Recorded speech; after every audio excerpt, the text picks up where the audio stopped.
지난 시간에는 거짓 신앙 체계의 실체에 대해 살펴보았습니다. 거짓 신앙 체계라는 용어는 없지만 성경에 보면 여러 시대를 망라해서 거짓 신앙 체계가 존재했던 걸 볼 수 있습니다. 이건 오늘날도 물론 마찬가지입니다. 오늘은 거짓 신앙 체계와 영적 분별력에 대해 살펴보기 원합니다. 왜냐하면 거짓 신앙 체계를 보다 잘 이해할 수 있기 위해서 이 영적 분별력의 문제를 보아야 하기 때문에 그렇습니다. 우리가 하나님과 동행하는 삶을 살기 위해 필수적인 한 가지는 영적 분별력입니다.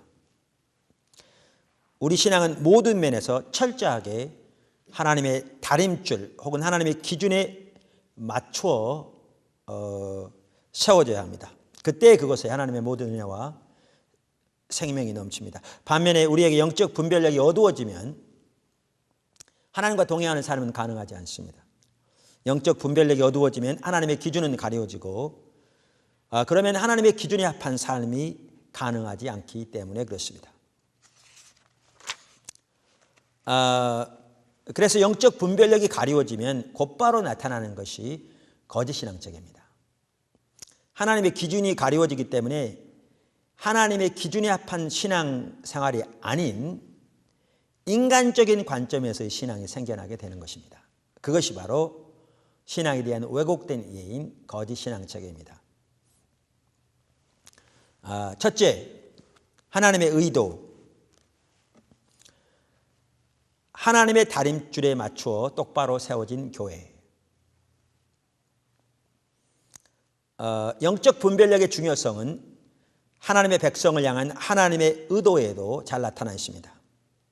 하나님은 하나님의 백성들이, 더 나아가 하나님의 교회가 하나님의 다림줄에 맞추어 똑바로 세워지기를 원하십니다.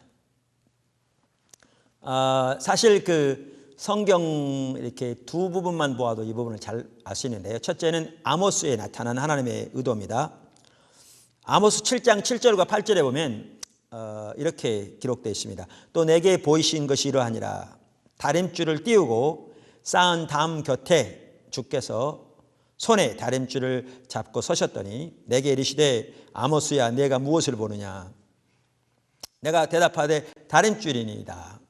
주께서 가라사대 내가 다림줄을 내 백성 이스라엘 가운데 베풀고 다시는 용서치 아니하리니. 그 당시에는 그 하나님께서 선지자들에게 환상을 통해서 많이 말씀하셨잖아요.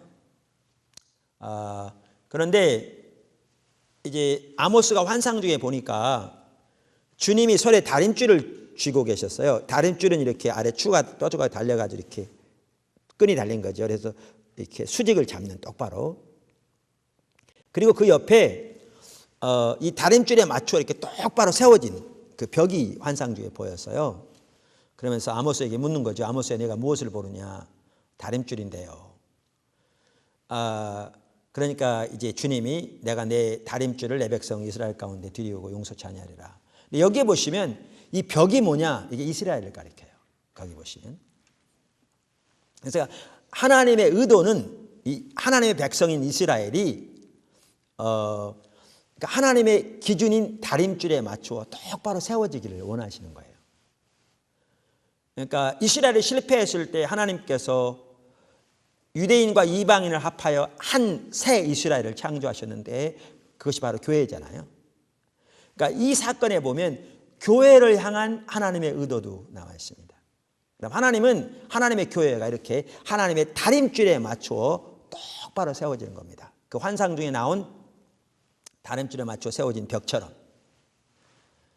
그리고 아모스 같은 경우에는 이스라엘 백성들이 이렇게 하나님의 다림줄에 맞추어 똑바로 세워지지 않았을 때 역시 그 하나님의 다림줄을 가지고 그들을 심판하시겠다고 이렇게 말씀하시는 내용이죠. 하나님의 교회와 백성이 하나님의 다림줄에 맞추어 똑바로 세워질 때 거기에 하나님의 모든 생명이 넘칩니다. 하나님의 임재, 하나님과의 친밀함, 하나님의 보호, 하나님의 인도, 하나님의 도우심, 하나님의 통치, 하나님 나라의 확장 등 모든 하나님의 생명이 넘칩니다. 뿐만 아니라 하나님의 교회와 하나님의 백성이 하나님의 다림줄에 맞추어 세워질 때 든든합니다. 그러니까 똑바로 세워진 벽처럼 튼튼하죠. 반석 위에 세워진 집처럼 소위 말하는 어떤 비바람이나 어떤 창수에도 흔들리지 않을 것입니다. 그러니까 예수님께서 내가 이 반석 위에 내 교회를 세우리니 음부의 권세가 이기지 못하리라고 하셨는데, 하나님의 교회가 이렇게 하나님의 다른 줄에 맞추어 세워질 때 정확하게 그러한 역사가 나타날 것입니다. 반면에 하나님의 교회와 하나님의 백성이 하나님의 다른 줄에 맞추어 세워지지 않으면 거기 어떤 하나님의 생명도 없을 것입니다. 그리고 조그마한 시험 앞에서도 이렇게 너무나 쉽게 무너져 버릴 수 있는 그 신앙이, 그 삶이 그러한 위험을 가지고 있죠.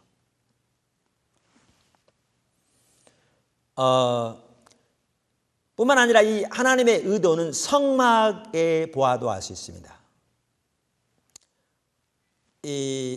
사실 모세의 성막이나 예루살렘 성전 모두 하나님이 거하시는 처소로 의도된 게 아닙니다. 왜냐하면 솔로몬 성전을 지어놓고 하나님께 봉헌하면서 한 첫마디가 하늘이 하나님의 보좌요 땅이 하나님의 발등상인데 어떻게 내가 지은 이 집에 거하시겠습니까? 라는 거였어요. 그리고 이사야서 66장 1절과 2절에서 정확하게 똑같이 말씀하고 계십니다. 하늘이 하나님의 보좌요 땅이 하나님의 발등상인데 어떻게 사람이 지은 이 집에 하나님이 거하시겠느냐고.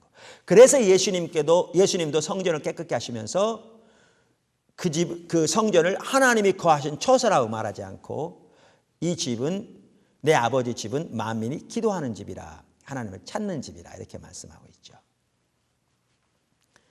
그러면 성막은 뭘 의미하느냐?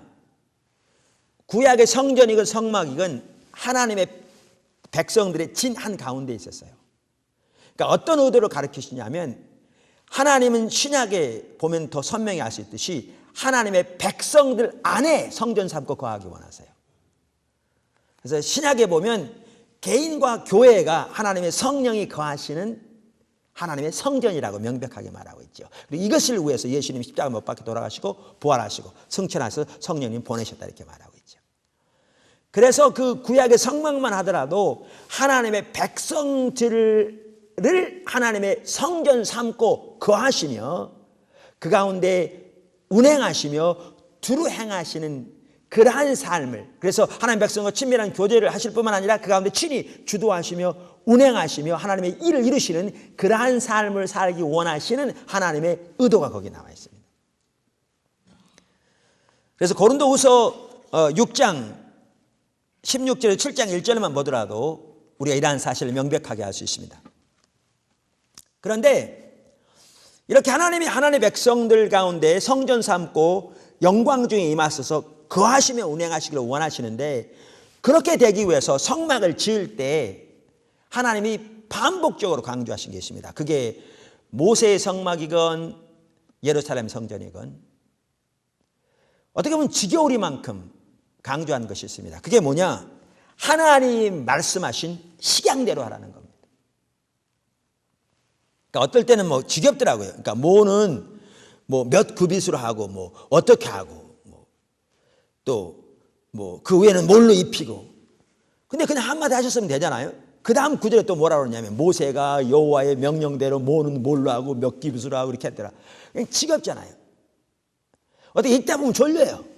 뭐 이런 얘기를 이렇게 많이 썼나, 뭘 이렇게 반복해서 썼나, 그냥 한 번만 하면 되지. 근데 이게 하나님의 의도죠. 그만큼 죄송합니다.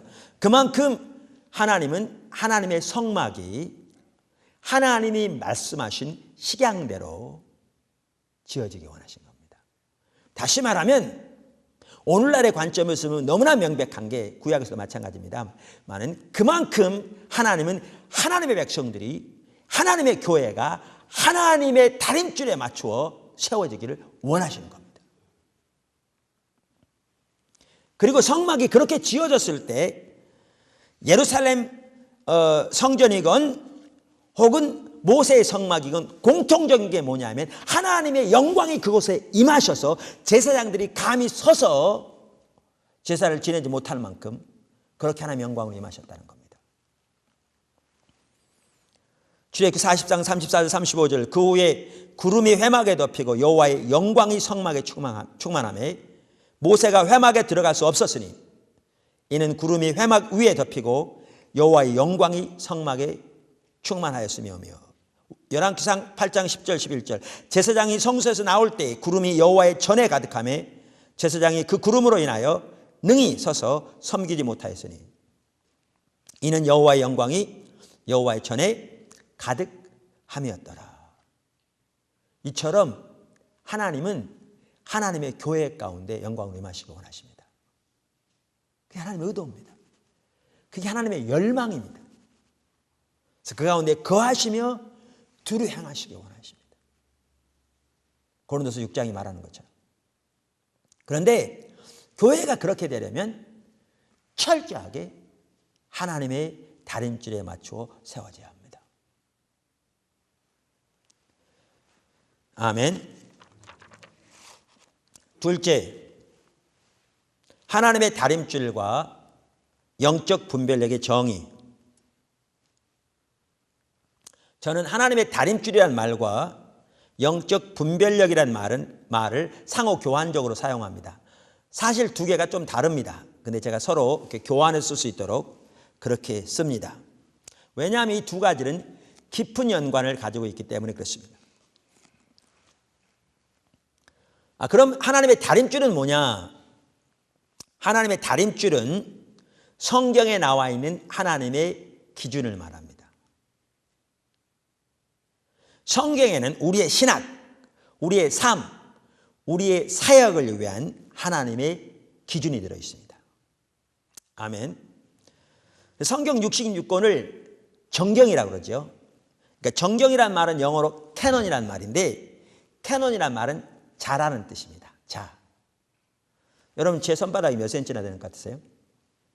어떤 사람은 15cm, 어떤 사람은 16.5cm, 어떤 사람은 17cm, 어떤 사람은 20cm. 사람마다 의견이 다를 수 있습니다.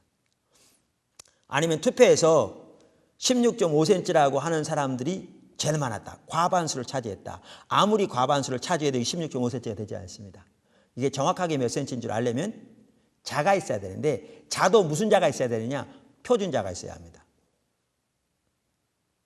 어떨 때는 그러니까 문방구에서 싸는 싹으로 자 같은 경우에는요 각기 다릅니다. 그런 자로는 아무리 재봐야 정확한 수치를 알지 못합니다. 그러니까 제 손바닥이 몇 센치인가는 표준자를 가지고 재봐야 합니다. 이처럼 기준이 있어야 이게 얼마가 되는지를 아는 거죠.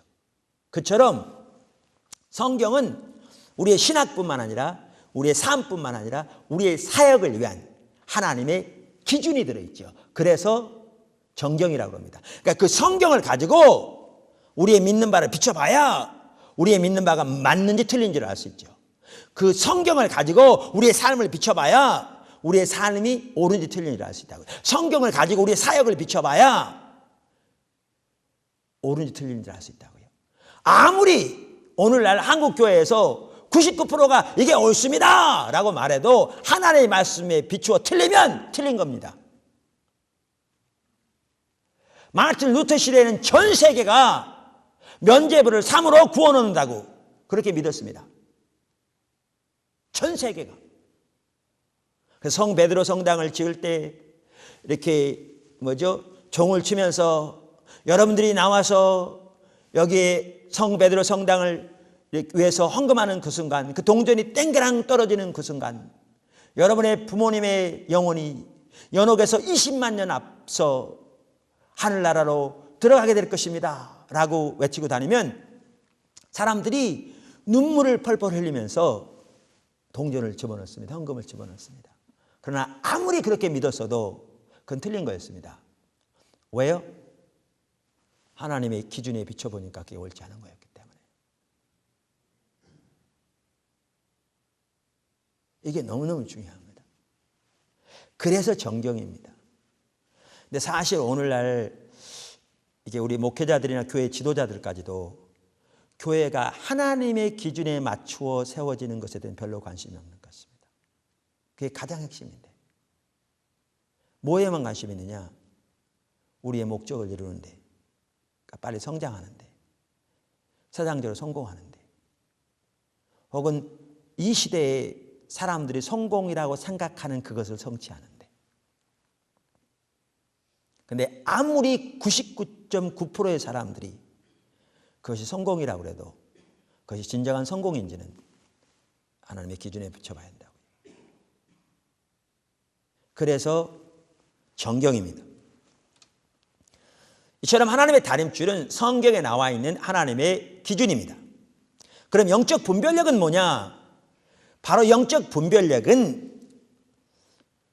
성경에 나와 있는 하나님의 기준인 하나님의 다림줄을 볼 수 있는 하나님의 성령이 주시는 영적인 능력을 말합니다.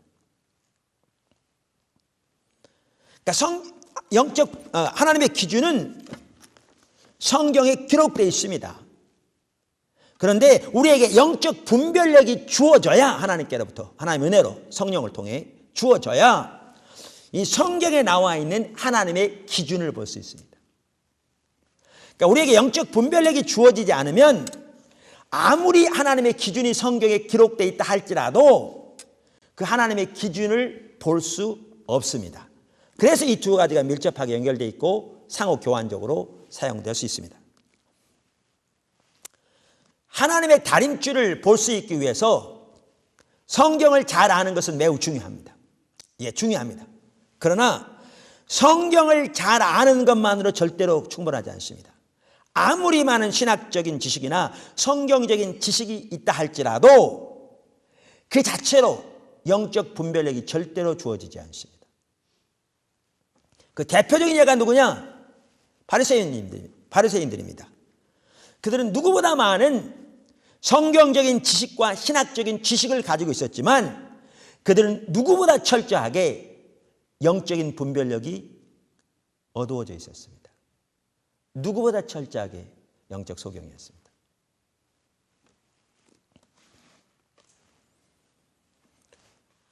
세 번째, 신앙이 타락하면 영적 분별력이 가리워집니다. 신앙이 타락하면 영적 분별력이 가리워집니다. 우리 신앙이 타락한다는 말은 하나님과 친밀한 교제에서 떠난다는 말입니다.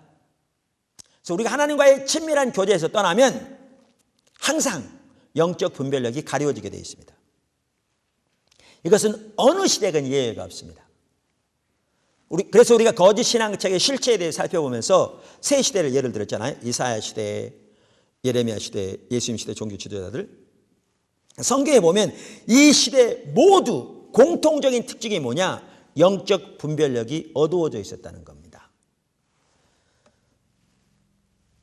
그래서 이사야서 6장 9절에서 10절은 이렇게 말하죠. 여호와께서 가라사대 가서 이 백성에게 이르기를 너희는 듣기는 들어도 깨닫지 못할 것이요 보기는 보아도 알지 못하리라 하여 이 백성의 마음으로 둔하게 하며 그 귀가 막히고 눈이 감기게 하라. 보십시오. 영적인 분별력이 가려져 있었던 걸 볼 수 있습니다.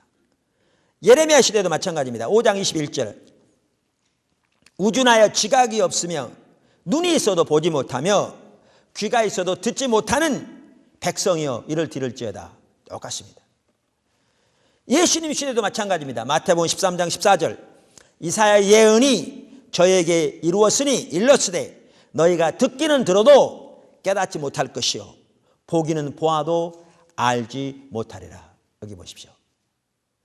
어느 시대건 하나님과의 친밀한 교제에서 떠나면 영적인 분별력이 가려지는 걸 볼 수 있습니다. 그러니까 신앙이 타락하면 반드시 영적인 분별력이 가려지는 걸 볼 수 있습니다.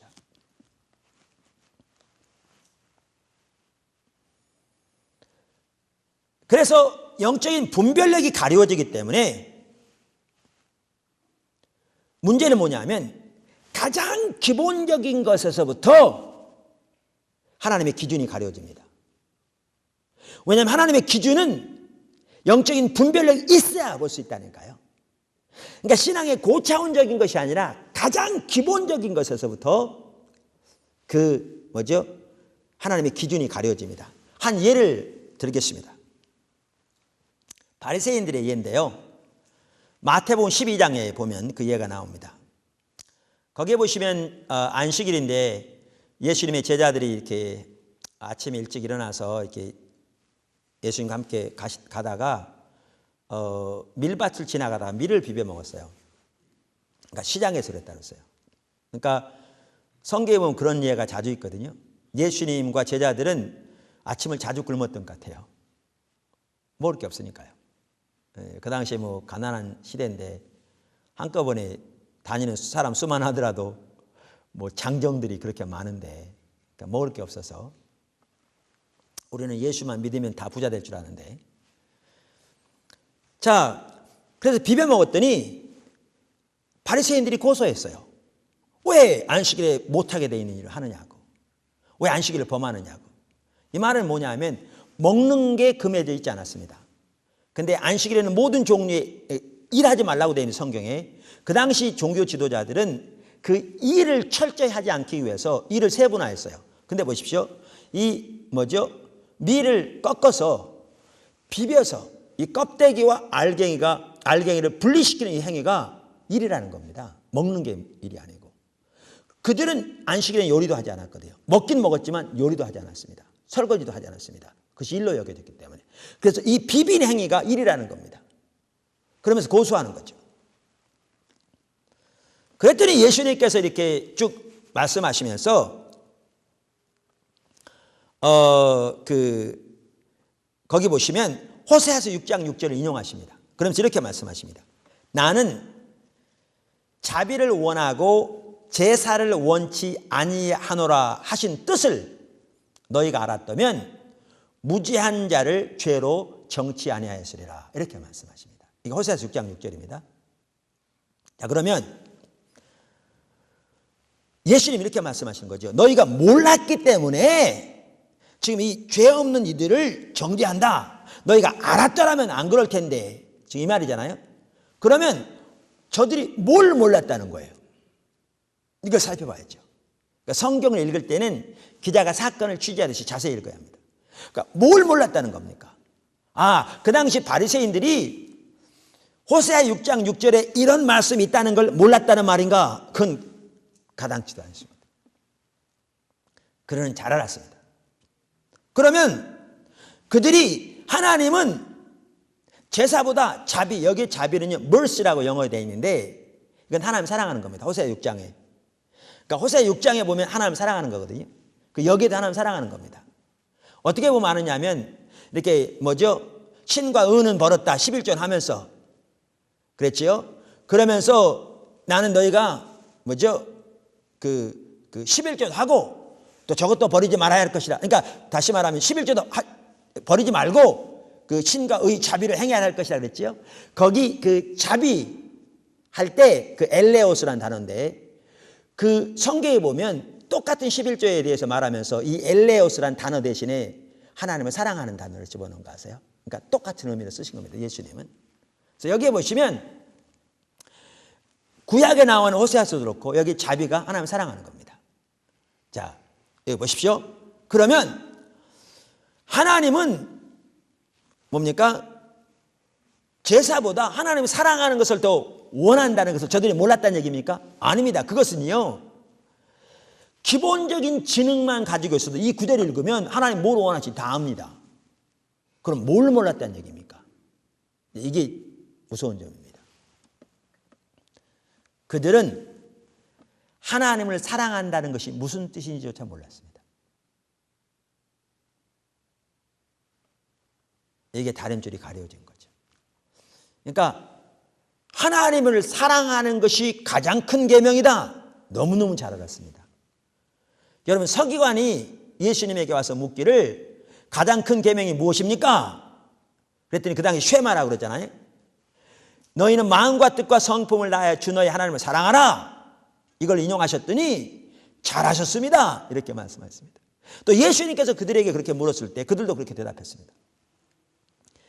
그 당시 종교 지도자들은 그 신명기 6장 4절과 5절에 나오는 우리의 전 존재로 하나님을 사랑하라는 우리 흔히 쉐마라고 그러는데 이것이 가장 큰 계명인 것을 누구보다 잘 알았습니다. 그리고 그들은 실제로 손목에 메고 다니고 집에 문설주에 그 구절을 붙여놓고 그 명령대로 그만큼 그들은 그 구절을 잘 알았습니다. 그들이 그토록 철저하게 안식일을 지키는 것도 그들은 당연히 하나님을 그렇게 사랑하기 위해서 지키는 거라고 생각했을 겁니다. 그러니까 자신들은 누구보다 하나님을 사랑한다고 자부했겠죠. 왜요? 그토록 철저하게 안식일을 지키고 그토록 철저하게 11조를 드리고 그토록 철저하게 성경을 연구하고 율법을 지키고 기도하고 금식하고. 근데 이 모든 일을 왜 합니까? 하나님을 사랑하기 위해서 하는 거 아닙니까? 그러니까 자신들은 하나님을 사랑한다고 자부하죠. 근데 요한복음 5장 42절에서 예수님은 바로 그 유대인들에게 뭐라고 말씀하십니까? 두려운 점입니다. 나는 다만 하나님을 사랑하는 것이 너희 속에 없음을 알았노라. 예수님 지금 뭐라고 말씀하시냐면 너희는 하나님을 전혀 사랑하지 않는다. 본인들은 어떻게 생각하는데요? 나는 하나님을 가장 많이 사랑한다고 자부하는데. 그럼 뭐가 문제입니까? 바로 이 점이라니까요. 하나님을 사랑한다. 또한 그것을 말하는 성경 구절을 누구보다 잘 알았지만 정작 하나님이 의미하신 하나님을 사랑한다는 뜻이 무슨 말인지조차가 몰라진 거죠. 다시 말하면 하나님을 사랑하는 것에 대한 하나님의 기준이 가려진 거죠. 그걸 지금 예수님께서 말씀하시는 겁니다. 여기에서 나는 인애를 하나님을 사랑하는 것을 원하고 제사를 원치 않는다는 말의 뜻을 너희가 알았더라면 너희는 무죄한 자를 죄로 정치 아니하였으리라.